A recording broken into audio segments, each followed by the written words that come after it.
최초의 이방인 교회인 안디옥 교회가 어떻게 세워지게 되었는가? 스데반의 순교가 일어났던 그날부터 예루살렘 교회엔 심각한 박해와 핍박을 받게 됐습니다. 많은 교우들이 예루살렘을 떠나서 각지로 흩어지게 되었습니다.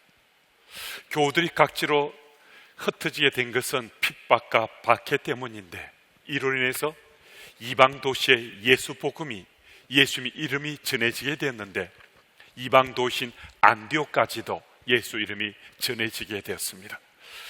흩어진 그 무리들에게 주의 손이 함께해서 많은 사람들이 주께로 돌아오게 됐습니다. 정말 굉장한 일이 일어나게 된 거거든요. 안디옥에서 일어난 이 소문을 들은 예루살렘 교회는 착하고 성령과 믿음이 충만한 바나바를 안디옥으로 파송했습니다. 바나바는 안디옥에서 헌신적인 섬김과 그리스도인으로 살아가는 자신의 삶의 본을 보여주어서 많은 사람들이 교회로, 많은 사람들이 예수 믿는 곳으로 그들이 삶의 발걸음을 옮기게 했습니다. 그래서 세워지게 된 교회가 바로 안디옥 교회였습니다. 안디옥 교회의 신도의 수가 점점 많아지게 되자 앞장서서 사역하던 리더인 바나바는 자신의 힘만으로는 이 교회를 건강하게 세워갈 수 없다 생각이 들어서 동력할 리더를 세우고자 했습니다. 그때 생각난 것이 바로 사울이었습니다. 사울이 회심한 후 얼마나 뜨겁고 열정적으로 예수 복음을 전했는지 누구보다 잘 알고 있어서 그를 동력자로 세우고자 하는 원함을 가졌습니다. 사울이 회심한 후 예수 복음을 전하면서 예루살렘에 올라왔지만은 사도들은 사울을 믿어주지 못했습니다. 그가 회심해서 복음의 정인이 되었다 하지만은 그 사실을 믿을 수 없었습니다. 진정성을 갖지 못한다고 생각했습니다. 그래서 사울이 만나자고 해도 만나주지 않았습니다. 그때 이 사울과 예루살렘 교회 지도자들이 함께 만나도록 그 통로가 된 사람이 바로 이 바나바였습니다. 그래서 바나바는 그 누구보다도 놀란 회심 사건을 사울이 체험했고, 그리고 복음의 증인으로 그 얼마나 열정적으로 사역하고 있는지 잘 알고 있어서 그를 안디옥 교회에 자기와 함께 동력할 리더로 세우기를 원했습니다. 오늘 본문을 보면 바나바가 사울을 만나기에 직접 사울의 고향 다소로 찾아갑니다. 그런데 이것은 쉬운 일은 아니었습니다. 오늘 보면 25절을 보면요, 바나바가 사울을 찾으러 다소에 갔다고 가볍게 기술하고 있는데요, 이 구절에 찾는다라는 헬라어 아나체테오는 사방을 구석구석 뒤지다 하는 뜻을 가지고 있습니다. 복음에 대한 열정과 열심을 가진 사울이 고향에 갔다 하지만은 한 곳에 머물 사람이 아니었다는 거예요. 곳곳을 돌아다니면서 예수 복음을 전할 터인데, 그를 찾는다는 것은 쉬운 일이 아닌데 힘을 들여서 사울을 찾아 안디옥으로 데려와 이제 안디옥 교회의 리더로 동력하게 되었습니다. 두 사람은 안디옥 교회에서 1년간 함께 큰 무리를 가르쳤습니다. 그런데 참 흥미로운 것은 안디옥 교회 그 교우들이 믿지 않는 안디옥 사람들에게 그리스도인이다 라는 호칭으로 불리게 되었다는 겁니다.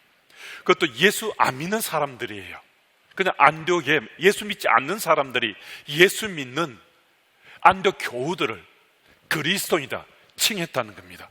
그런데 여러분, 이 호칭은요 예사로운 호칭이 아닙니다. 그 당시 시대 상황으로 볼 때 이 호칭은 아주 굉장한 의미를 가지고 있거든요. 당시 로마인들은 가이사가 주시다라고 고백했습니다. 그런데 이 안디옥 교우들은 그리스도가 주시다라고 고백했습니다. 가이사가 주시다고 고백해야 되는데 그리스도가 주시다고 고백한다는 것은 이거는 반역죄가 될 수 있잖아요. 그때 초일의 강대국이 로마인데요, 로마가 세상을 지배하던 그 세상입니다.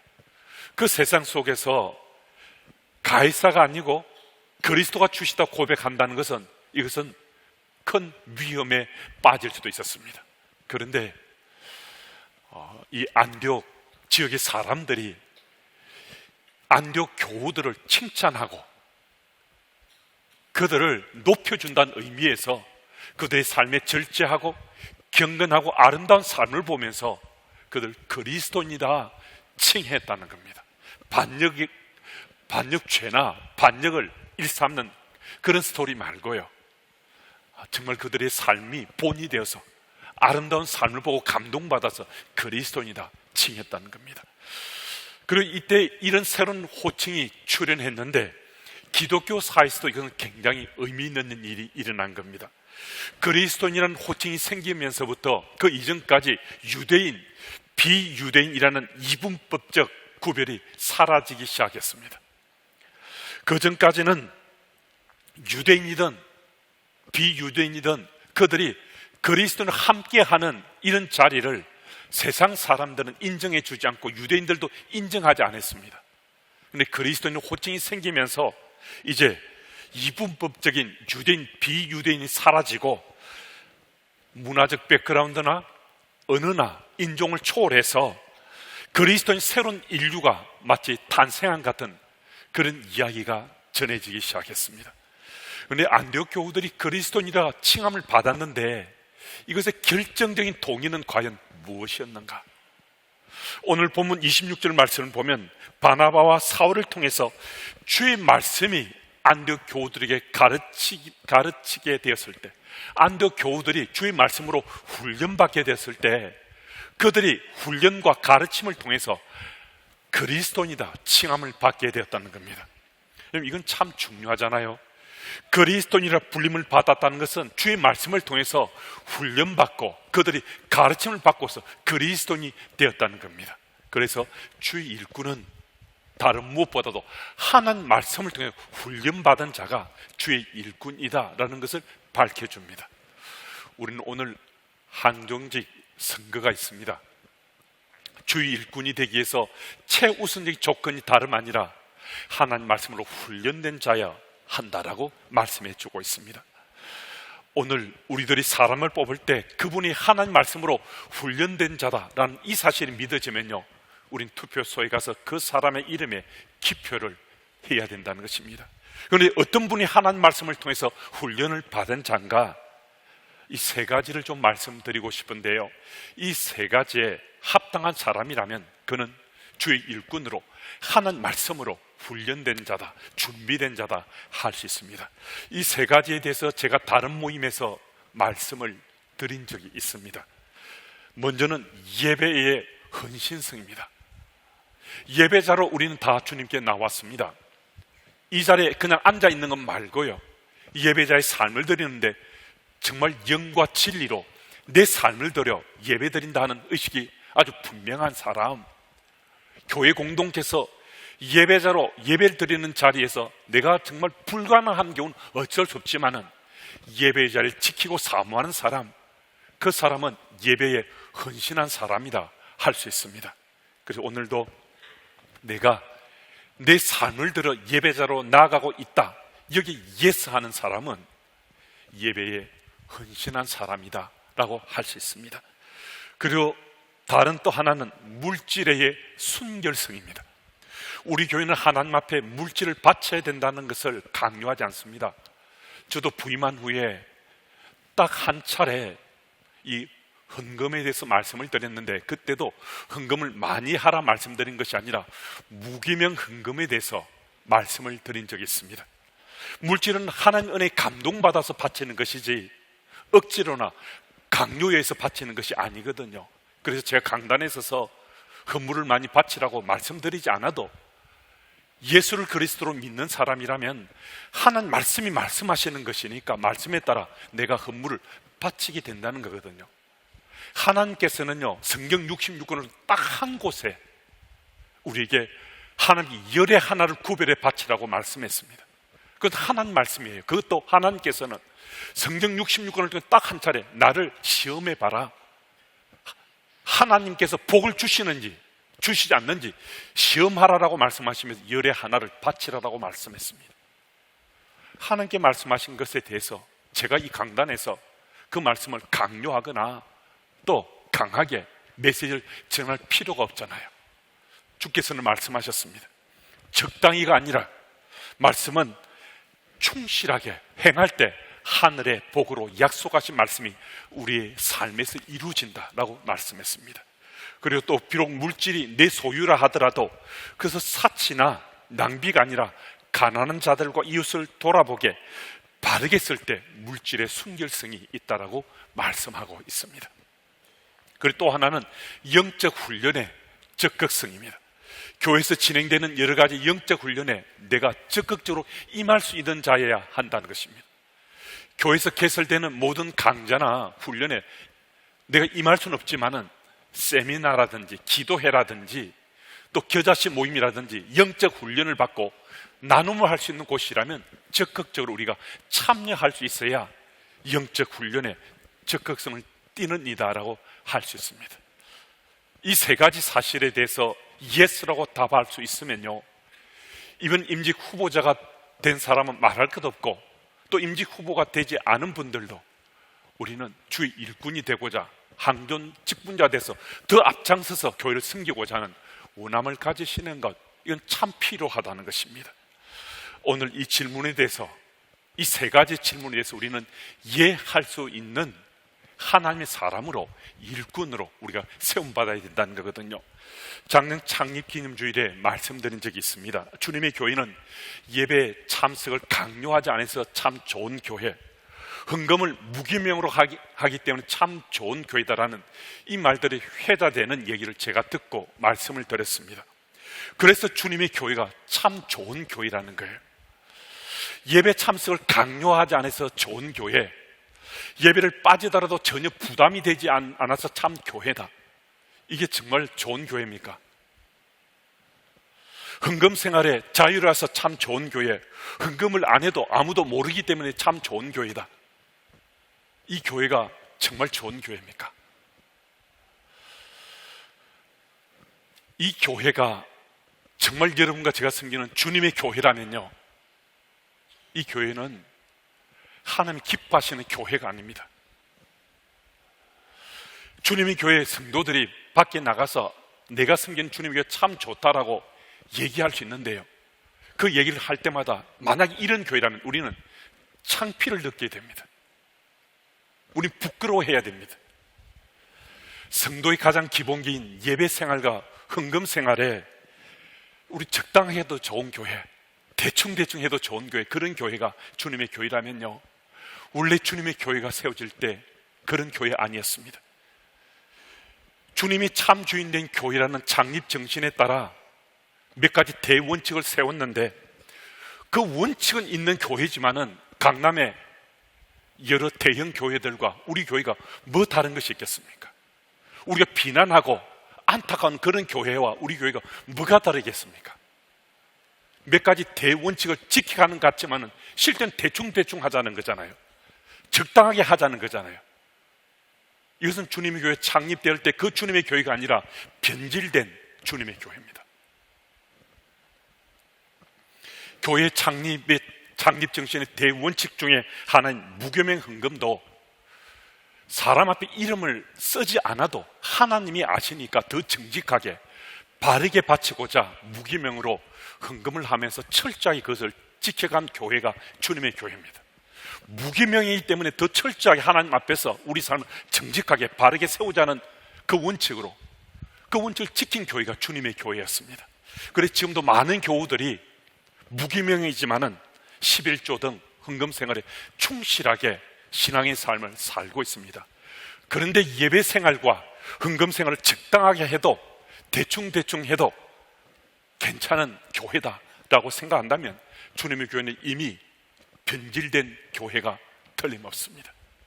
그래서 적어도 주님의 교회에 임직자가 되길 원한다면 이 대원칙을 철저하게 지키는 사람, 그래서 더불어 믿음의 삶을 나누는 교우들에게 이 원칙에 대해서 말할 수 있는 사람, 가르칠 수 있는 사람, 그 사람들이 주님의 교회의 일꾼이 되어야 되지 않겠습니까? 임직자가 되어야 하지 않겠습니까? 나 스스로가 그렇게 행하지 못하면 예배에 대해서도 헌금에 대해서도 그렇게 하라고 가르치거나 나누지 못합니다. 세 가지 이 질문과 유사한 질문을 이번 항존직 후보자들에게 편지로 발송을 했습니다. 그리고 그것을 받고 회신한 분들 중에 이번 항존직 직분자 중에서는 장로 후보 중에 한 분이 사퇴를 했고, 권사 후보 중에 11분이 사퇴를 했고, 안수집사 후보자 중에 26분이 사퇴를 했습니다. 주님의 교회가 세워진 이래 이 질문들에 대해서 답을 할 때 아직 내가 훈련이 되지 않았다고, 준비가 되지 않았다고 이렇게 많은 사람들이 사퇴한 적은 없었을 겁니다. 그래서 안수 집사님 같은 경우는 40명 2배수로 후보가 서야 되는데 26분이 사퇴를 하는 바람에 34분만 후보자로 지금 세워져 있습니다. 여러분, 우리가 그런 운함을 가진다는 거죠. 주님의 교회에서 임직자가 되길 원하는 사람들이, 내가 주님의 교회가 변질된 교회가 아니라 창립 시에 정말 주님이 기뻐하시는 그 교회로 세워질 원한다는 거죠. 이 질문에 예스하고 임직자 되신 분들은 우리가 믿고 신뢰하며 투표할 수 있는 분들입니다. 사퇴하신 분들이나 또 후보로 우리 오늘 선거하실 분들, 그 모든 분들은 하나님께서 지금 구별해 세우신 분이라고 저는 믿습니다. 사퇴하신 분들은 좀 더 준비가 되면, 훈련이 되면 임직자로 세움받길 원하는 분들 아니겠습니까? 여러분, 하나님 말씀으로 정말 잘 훈련된 분들이 주님의 교회 공동체 일꾼으로 세워지면 우리 교회는 더 건강하고 하나님 기뻐하시는 교회가 될 수 있습니다. 이 세상에 수많은 교회들이 있는데, 많은 교회들이 있는데 주님이 뭐 또 교회 하나가 더 필요해서 주님의 교회를 세우시려 했겠습니까? 그래도 사람이 주인이 아니라 주님이 참 주인된 교회를 세우시려고 창립 정신을 세우고 대원칙을 세워서 교회가 세워진 것, 이것 알고 여러분들과 제가 힘을 맞춰서 그래도 변질된 주님의 교회 아니라 원래 창립된 그 교회를 세워가고 지켜가려고 하는 것 아니겠습니까? 오늘도 정말 하나님 말씀을 통해서 잘 훈련된 일꾼들이 뽑힐 수 있도록, 선거하는가 보다 하고 그냥 예배 마치고 댁으로 돌아가시지 마시고 아주 바쁘고 분주한 일이 없으신 분들은 적극적으로 참여해서 이런 분들을 일꾼으로 꼭 좀 뽑아주셨으면 좋겠습니다. 그리고 오늘 말씀을 또 보면 주의 일꾼은 힘들어하고 연약해 보이고 고통당하는 자들에게 눈이 쏠리고 귀가 열리는 자여야 한다는 것입니다. 예루살렘으로부터 안디옥에 온 선지자들 중에 아가보라 하는 이가 있었는데 그가 천하의 큰 흉년이 들리라라고 예언을 했습니다. 실제로 글라우디오 로마 황제 때인 주후 46년경에 극심한 흉년이 들었다고 기록이 남겨져 있습니다. 이 흉년은 특히 유대 지방에 큰 타격을 준 것 같은데요, 이 안디옥 교우들이 요즘 말로 하면 재의연금을 보내게 되었다는 겁니다. 29절 말씀을 보면요, 제자들이 각각 그 힘대로 유대에 사는 형제들에게 부조를 보내기로 작정했다고 말씀합니다. 교회 재정으로 한 것이 아니라 자기에게 지금 필요한 것이지만 그것을 나누어서 쪼개어서 재의연금으로 보냈다라고 말씀하고 있습니다. 물질 가는 곳에 마음이 간다는 말씀이 있듯이 교우들은 고통받는 유대 형제들에게 마음이 간 겁니다. 마음이 가서 자기에게 필요한 것이지만은 이거 쪼개어서 보냈습니다. 여러분, 주의 일꾼이 된다는 것은 우리 주변에 소외되고 병들고 가난하고 외로운 이들에 대해서 좀 더 눈이 열려지고 귀도 열려지는 그 사람들이 주의 일꾼으로 섬길 수 있습니다. 우리 시선이 가지 않고 귀가 열리지 않아서 그렇지, 눈과 귀를 열면 교회 안팎에 피곤하고 지쳐있는 지체들이 눈에도 들어오고 귀에도 쏙쏙 들리게 될 겁니다. 우리 함께 서로 연합해서 이 일을 잘 감당할 수 있도록 좋은 일꾼들이 뽑히도록 꼭 함께 마음과 생각을, 뜻을 모아주길 바랍니다. 지금도 우리 교회에는 그런 일꾼들이 적지 않습니다. 더 많은 일꾼들이 필요하다는 거죠. 그 일꾼들 세워가길 원할 때 기도하는 심령으로 꼭 그런 일꾼들이 세워질 수 있도록 우리의 마음과 생각을 모아주시면 좋겠습니다. 그리고 또 우리 주변에서 고통당하는 이들에 대해 관심을 갖고 마음을 나누고 관심을 또 쏟는 것, 이거 참 중요합니다. 그런데 더 중요한 것은 그 관심과 마음을 실제 결행하는 것입니다. 우리가 때때로 부딪히는 딜레마가 있다면 마음도 가지고 있어요, 관심도 가지고 있어요. 그런데 그것을 실천하는 자리까지 이르지 못한다는 거예요. 오늘 보면 30절 말씀은 같이 읽어보겠습니다. 우리 함께요. 이를 실행하여 바나바와 사울의 손으로 장로들에게 보내니라. 아멘. 28절에 천하의 큰 흉년이 들었다 하면요, 이 안디옥에 있는 교우들도 이 흉년이 들었다는 거잖아요. 그들도 힘들고 어려울 수 있는데 그들이 그것을 쪼개어서 나누어서 유대 땅에 있는 그 믿는 형제들에게 이 재의연금을 보냈다는 거거든요. 여러분, 마음을 갖는 것, 관심을 갖는 것도 참 필요합니다. 그것도 중요할 수 있습니다. 더 중요한 것은 마음과 관심을 가지셨다면 정말 결행하는 것, 실천하는 것, 이를 감당할 수 있는 일꾼이 주님의 교회 임직자로, 일꾼으로 세움받을 수 있도록 마음도 모아주시고 오늘도 그 마음으로 직접 투표를 해 주시면 좋겠습니다. 고등학교 시절 170명 중 169등을 했다고 그래요. 대학 문턱도 밟지 못했다고 그래요. 재미 한국인 청년 데니스의 이야기인데요, 그는 18살에 사회 귀감이 되는 사회 사업가들만 수여하는 알베르트 슈바이처 인간 존엄상을 수상했습니다.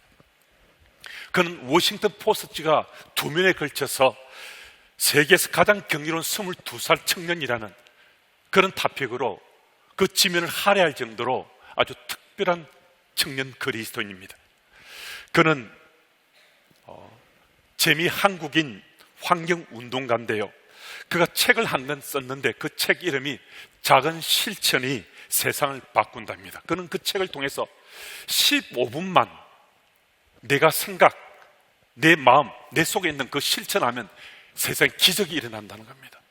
여러분과 제가 관심을 가지는 것, 마음을 두는 것, 내 속에만 두지 않고 실천하면요, 15분만 오늘도 실천하고 내일도 실천하며 살아가면요, 내 주변의 세상이 변하고 달라진다는 겁니다. 여러분과 제 삶 속에서 하나님께 우리 주신 마음이 있잖아요.